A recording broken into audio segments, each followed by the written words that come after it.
ఆయన ఏడాదికి ముందు వైసీపీ నేత సరిగ్గా ఎన్నికల టైంలో టీడీపీ గూటికి చేరారు. ఎంపీ టికెట్ దక్కించుకొని రెండోసారి పార్లమెంట్లోకి అడుగుపెట్టారు. అంతేకాదు లోక్సభలో పార్టీ ఫ్లోర్ లీడర్గాను నియమితులయ్యారు. ఇంకేముంది, ప్రతిపక్షంపై అసలైన రాజకీయాన్ని షురూ చేశారట. తాను వద్దనుకొని వచ్చిన పార్టీని జిల్లాలోనే సమూలంగా పెకిలించే టాస్క్ మొదలుపెట్టారట. అధికార పార్టీలోకి నేతలను తీసుకొస్తూ ఆ పార్టీకి అడ్రస్ గల్లంతు చేయడమే లక్ష్యంగా పెట్టుకున్నారట.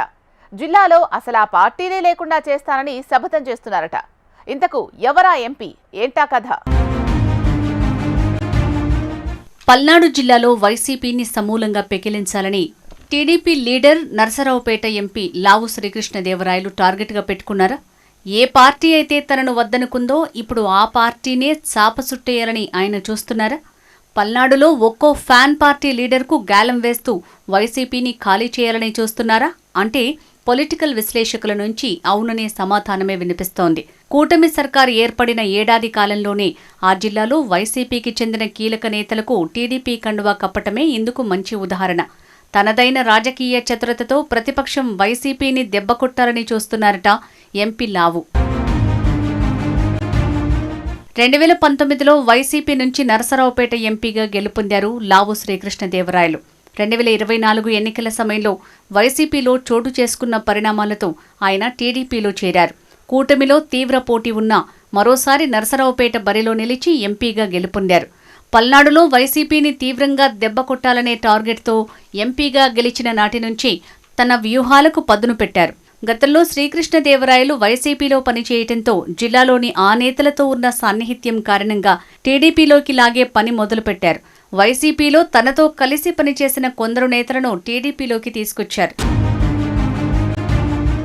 ఎంపీ లావు శ్రీకృష్ణదేవరాయలు టీడీపీలోకి వచ్చిన తర్వాత అనతి కాలంలోనే అధినేతతో సహా నియోజకవర్గ పరిధిలోని పార్టీ నేతలకు దగ్గరయ్యారు. టీడీపీకి లోక్సభలో పార్టీ ఫ్లోర్ లీడర్గా ఎదిగారు. కేంద్ర ప్రభుత్వ పెద్దలతోనూ సత్సంబంధాలు కొనసాగిస్తున్నారు. పార్టీ వాయిస్ ని బలంగా వినిపిస్తున్నారు. ఇటు తన పార్లమెంటు పరిధిలో తాను వద్దనుకున్న వైసీపీని పూర్తిగా ఖాళీ చేయటమే లక్ష్యంగా పనిచేస్తున్నారు. వైసీపీలో ఎంపీగా ఉన్న సమయంలో ఆయనకు నాడు ఆ పార్టీ ఎమ్మెల్యేలతో పొసగేది కాదు. ఆ ఎమ్మెల్యేలు శ్రీకృష్ణదేవరాయలపై ఆగ్రహంతో ఉండేవారు. అప్పుడు తన వర్గంగా ముద్రపడిన మక్కిన మల్లికార్జునరావు, గురజాల నేత జంగా కృష్ణమూర్తిని సైతం తనతో పాటుగా టీడీపీలోకి తీసుకువెళ్లారు. వారికి గుర్తింపు ఇస్తూ పదవులు ఇప్పించారు. ఇక మాజీ మంత్రి విడుదల రజని, శ్రీకృష్ణదేవరాయల మధ్య గ్యాప్ ఉండేది. అయితే అదే చిలకలూరిపేట నియోజకవర్గ నేత మర్రి రాజశేఖర్ సైతం నాటి నుంచి శ్రీకృష్ణదేవరాయలతో సఖ్యతగా ఉండేవారు. కొద్ది రోజుల క్రితం మర్రి రాజశేఖర్ను సైతం శ్రీకృష్ణదేవరాయలు టీడీపీలోకి తీసుకువెళ్లారు. ఇప్పుడు వైసీపీలో ఉన్న సమయం నుంచి తనతో దగ్గరగా ఉంటున్న మాజీ ఎమ్మెల్యే నంబూరి శంకర్రావును సైతం టీడీపీలో చేర్చేందుకు ప్రయత్నాలు చేస్తున్నారు. వీరి రాకతో పల్నాడు జిల్లాలో టీడీపీ పూర్తిగా బలోపేతమవుతుందనేది లావు అంచనా. అదే సమయంలో వైసీపీకి నాయకత్వ సమస్య ఏర్పడుతుందని భావిస్తున్నారు. దీని ద్వారా స్థానిక సంస్థల ఎన్నికల నాటికి పూర్తిగా టీడీపీ ఏకఛత్రాధిపత్యం కొనసాగేలా భారీ స్కెచ్ వేస్తున్నారు.